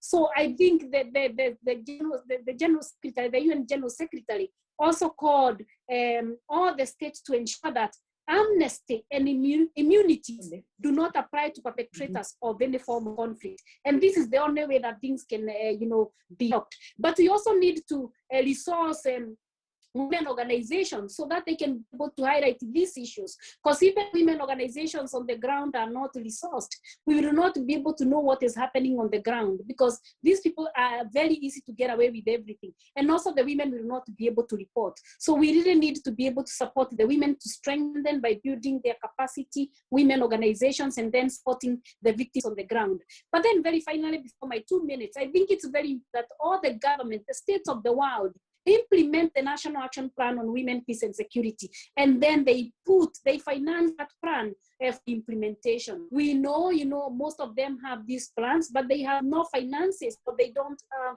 resources in terms of money to be able to help groups and organizations to be able to implement this. But still, the whole problem of not engaging women into anything that is happening in terms of the discussions on sexual violence, on women, peace and security, on domestic violence or anything. Women are not involved.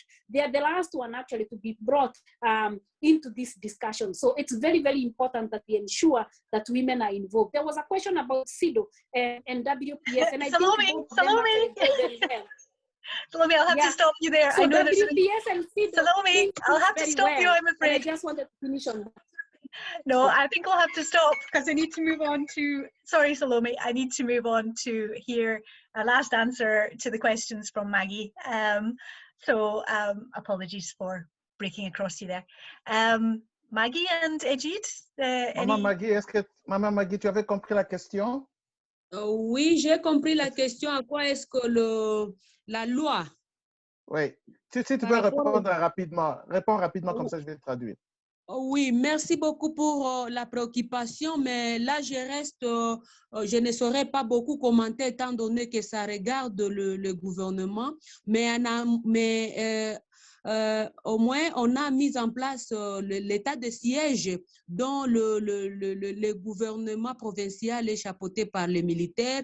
Mais chose grave, nous, on a constaté que apparemment les auteurs ne sont pas encore touchés parce que le président était dans la ville et à quelques mètres, on a tué, on a kidnappé, on a violé, on a pillé. Donc, ça reste encore de vérifier jusqu'à tel point que les auteurs soient touchés. Apparemment, les autorités sont en train de prendre en compte les informations sans pour autant vérifier parce que chaque personne, même si la personne est auteur, elle veut quand même implémenter les choses sans tenir compte de la réalité. Donc, les informations qui remontent vers les autorités ne sont pas fiables. C'est la raison pour laquelle la sécurité et les conflits ne sont pas encore bien traités et nous enregistrons les cas de violences multiples.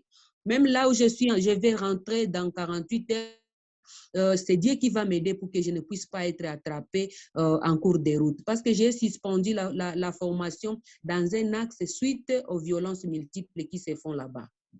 It's still very challenging in the context of Democratic of the Congo.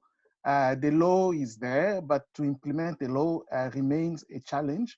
At present, the president is trying to handle the situation by eventually appointing the governor of the county, a military man as the governor of the county, and most of the sectors, they are the military people. But the reality is it's still very challenging to really tackle the perpetrators. Nobody knows where they are. the government or the officials don't have reliable information. So for them to act, it's really very difficult. Even where I am now, I'm not even sure if I'm going to reach my home going back, because insecurity is widely spread in the county.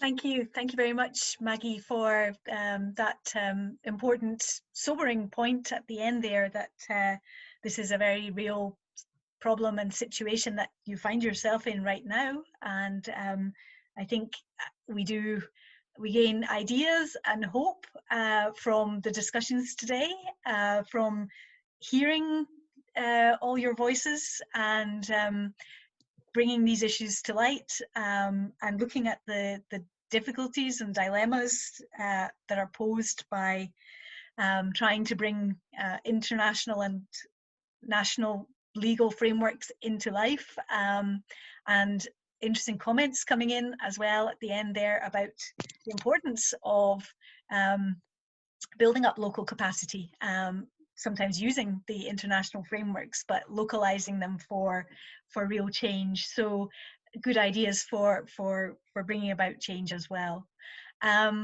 So it just leaves me now, apologies that we ran over time, but I think it's been worth giving all this time to this very important topic.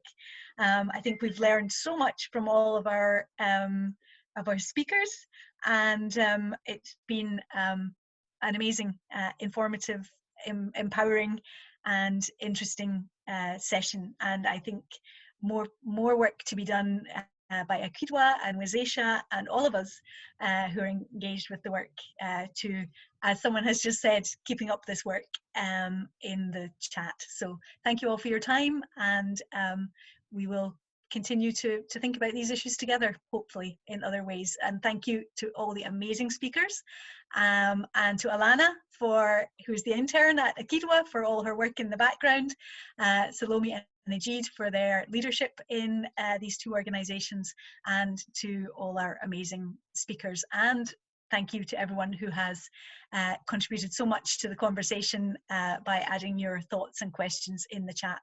So I hope you all enjoy the rest of your Saturday, and we will hope to continue these conversations another time. Thank you very much, and goodbye. And Thank you you. too. Thank you. Thank you. Bye. Thank you. Bye. Thanks for coming.